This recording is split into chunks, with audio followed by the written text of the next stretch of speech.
guys, ini gue mau ngasih motivasi buat kamu yang kena anxiety. Satu, kamu kena anxiety, kamu sakit, kamu nggak bisa keluar rumah, kamu nggak tahu masa depan kamu kayak gimana, kamu nggak tahu gue bisa sembuh apa enggak, gue bisa jadi orang apa enggak, gue bisa menikmati hidup kayak dulu atau enggak, gue masih bisa jadi gue yang dulu atau enggak. Ya menurut gue itu adalah urusan lo, bukan urusan orang tua lo, bukan urusan suami lo, bukan urusan istri lo. Itu urusan lo. Lo sakit anxiety itu urusan, bukan urusan mereka. Oke, ngerti nggak? Itu lo yang rugi lo, masa depan lo, bukan masa depan mereka. Oke, jadi lo egoisnya dulu, sembuhin dari lo sendiri. Lo jangan mikir, istri gue nggak backup gue nggak sembuh. Orang tua gue nggak percaya penyakit ginian, gara-gara mereka gue nggak sembuh. Kata orang tua lo, itu hidup lo bos, yang rugi juga lo, bukan dia. Orang tua gue nggak rugi, lo yang rugi, itu hidup lo. Oke, jadi lo take responsible for yourself. Oke, you smart people ya, take responsible for yourself. Lo sakit, lo sembuhin sendiri. Lo jangan ngarepin bantuan orang lain. Lo jangan ngarepin gue nggak mau sembuh gara-gara orang tua gue nggak backup gue nggak mau sembuh gara-gara kakak gue nggak peduli sama gue. Mereka nggak peduli guys. Emang yang sakit lo itu urusan lo sembuhin sendiri. Jangan ngarepin mereka. Kalau ngarepin mereka lo nggak akan sembuh. Lo ngarepin Tuhan untuk sembuhin lo dan usaha sembuh sendiri. Kalau mereka nggak mau ngebantu lo cari bantuan orang lain, lo cari temen, lo cari orang lain, pasti ada. Atau lo udah coba mensadarkan mereka bahwa lo emang benar-benar butuh bantuan. Gue setuju, anxiety butuh bantuan, butuh dukungan. Semua gangguan jiwa, bukan hanya anxiety, mereka butuh dukungan dari lingkungan dekatnya. Gue setuju. Cuman beberapa orang masih awam tentang anxiety. Mungkin kamu bisa ngasih lihat video ini, video di channel aku ke orang tua kamu, bagi yang orang tua yang belum support, atau ke teman-teman kamu. Gue juga ada bikin video cara menyikapi orang anxiety, linknya di sini. Oke. Jadi gitu guys, kamu ambil tanggung jawab untuk diri kamu sendiri. Kedua, motivasi dari gue, orang anxiety itu orang yang was-was, itu kurang tawakal, kurang mengingat Tuhan, kurang mengingat Allah. Kalau kata orang Islam, ini karena gue ngomong universal, gue ngomong Tuhan aja ya. Jadi kamu nggak mengingat Tuhan itu.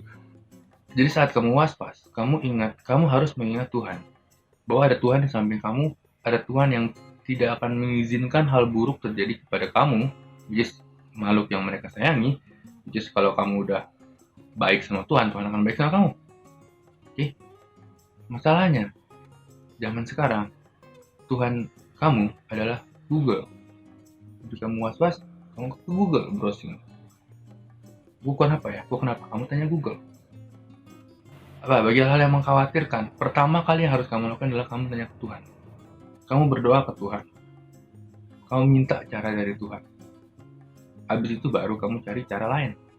Kamu boleh nanya orang, baru boleh Google. Saya bukan melarang untuk googling, enggak. Cuman taruh Tuhan nomor satu guys. Nomor satu adalah Tuhan. Begitu kamu was-was, Tuhan dulu. Begitu kamu ngerasa gue takut sakit, ke Tuhan dulu, baru ke Google. Di Google tuh terakhir. Kamu ke Tuhan dulu, terus kedua kamu ke diri kamu sendiri. Kamu lihat kenapa gue takut sakit. Oh ya, pola hidup buruk. Gue nggak mau pola hidup sehat. Ya jelas gue ngerasa badan gue kayak pengen sakit. Karena badan kamu ngasih ke kamu kalau, bro, lo hidup lo nggak sehat. Lihatlah. Oke, jangan kamu Google atau kamu cari shortcut. Minum vitamin, minum apa, beli obat nggak jelas, dan akhirnya nggak sembuh-sembuh, duit habis. Oke, terus yang ketiga, masih soal Tuhan. Kamu sekarang pejamin mata kamu, terus kamu doa sama Tuhan. Ya Tuhan, sembuhkanlah penyakit saya, baik jasmani dan rohani. Dan sebelum kamu ngapa-ngapain, sebelum kamu keluar rumah, kalau kamu anxiety di luar rumah, kalau kamu panik attack di luar rumah, kamu bilang, dengan nama Tuhan yang maha pengasih lagi maha penyayang, gue akan sembuh dari penyakit ini. Gue akan coba untuk melawan. Ya Tuhan, saya hanya pengen mencari duit. Saya hanya pengen menghidupi keluarga saya hanya pengen membuat senang hidup saya pengen membuat hidup saya berarti, dan saya akan memulai semua itu dengan nama Allah yang Maha Pengasih lagi namanya. Oke.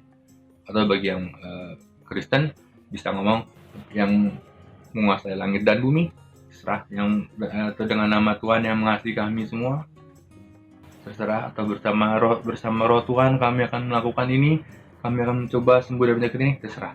Yang penting kayak begitu, guys. Oke. Jadi sebelum kamu ngapa-ngapain, kamu sebut Bismillahirrahmanirrahim kalau di Islam. Tapi kalau saya sendiri, Bismillahirrahmanirrahim bagi saya udah template, jadi nggak ada efeknya di jiwa saya. Saya lebih efek jika saya pakai bahasa Indonesianya, yaitu dengan nama Allah yang Maha Pengasih lagi Penyayang.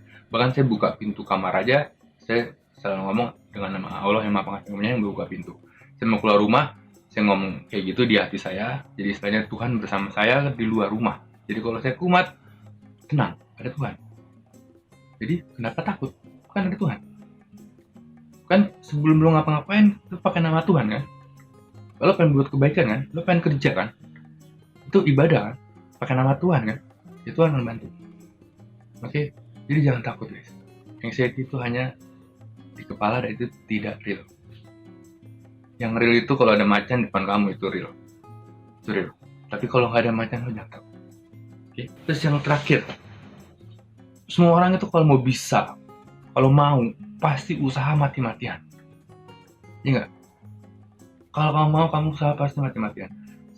Tapi banyak orang yang usahanya nggak mati-matian.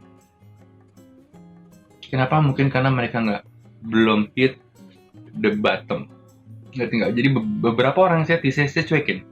Saya terus terang nih ngomong. Beberapa orang yang saya biarkan mereka melawan anxiety-nya, walaupun nggak akan bisa seperti dilawan. Saya biarin mereka melawan anxiety-nya, keras kepalanya juga saya biarin, sampai mereka jatuh, hit the bottom. Begitu mereka hit the bottom, baru mereka tahu. Oke, kalau ini nggak bisa dilawan, ini udah kemauan Tuhan, gue harus sembuh dari sini, gue harus bangun sekarang. Beberapa orang, ada yang nggak nyampe ke bawah, mereka langsung sadar dan mereka langsung, oke, gue harus berusaha sekuat tenaga sebelum jatuh ke bawah. Tapi beberapa orang sayangnya, emang kepalanya keras banget dan mereka harus jatuh dulu ke bawah, harus bener-bener sampai nggak punya apa-apa, sampai nggak bisa apa-apa, sampai bener-bener nggak bisa keluar rumah, sampai bener-bener dia merasakan bahwa dirinya nggak berguna karena kena anxiety, dirinya nggak bisa ngapain, dirinya nggak bisa berbuat sesuatu hal yang normal. Suatu hal yang normal adalah sulit bagi mereka. Setelah mereka merasakan itu, baru mereka bangkit dan sembuh. Which is, dua-duanya ujung-ujungnya sembuh. Yang satu mesti jatuh dulu ke bawah baru sembuh, yang satu lagi belum nyampe ke bawah dia udah sadar dan sembuh. Saya harap kamu bagian yang kedua. Oke, tapi setiap orang beda-beda. Yang penting sembuh. Oke, terus yang terakhir adalah di zaman saya dulu nggak ada nih video-video kayak begini. Ada video-video dari Amerika, bule-bule. Mereka hanya ngomong setengah ilmunya, setengahnya lagi ada di website mereka dan mesti bayar. VIP member. Buku-buku juga ada dan mesti beli juga. Buku-buku Indonesia belum ada ya, hanya buku luar negeri, jadi mesti beli bahasa Inggris. Bukunya. Di Indonesia udah ada bukunya banyak. Nih, buku anxiety saya ada, ini buku saya. Cara aku menyembuhkan anxiety dan panic disorder. Ini yang pertama, yang paling laku. Sekarang juga ada buku kayak gini, sebuah seni untuk bersikap bodo amat. Ini saya lagi baca. Banyak sekarang, zaman dulu nggak ada. Pertanyaannya, kamu tahu cara nyembuhin anxiety? Kamu tahu cara nyembuhin anxiety, tapi kamu nggak lakuin. Kenapa? Karena kamu nanti aja, besok aja, nunggu waktu yang tepat, baru memulai untuk sembuh, baru memulai recovery kamu. Percaya sama saya, waktu yang tepat nggak akan datang tuh. Kamu bilang, oke, besok gue lakuin. Kamu nonton video aku sekarang disuruh kayak gini, besok deh. Begitu besok, kamu bilang besok dia lagi, besoknya lagi, sampai setahun nggak sembuh-sembuh. Dan sampai setahun nggak sembuh-sembuh, terus kamu balik lagi ke video ini, terus kamu tahu, oh iya ya, gue disuruh kayak begini ya. Tenang tuh hati, karena udah tahu jawabannya. Tapi nggak kamu lakuin jawabannya, dia kumat lagi. Saya mau bilang, mau nyampe kapan? Saya balik lagi ya ke rules yang pertama. Lo yang anxiety, itu urusan lo, bukan urusan gue. Oke, gue cuma ngasih tau caranya.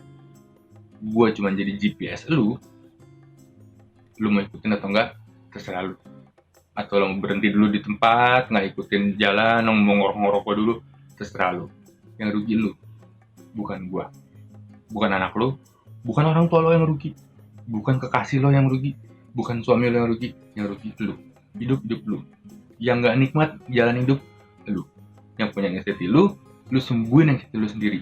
Lu tanggung jawab ke diri lo sendiri. Lo tanggung jawab, lo mau bawa kemana hidup lo mau jadi apa, lo mau sembuhnya kapan, tanggung jawab. Gue udah tahu, lo udah tahu cara sembuhin anxiety tapi lo nggak lakuin.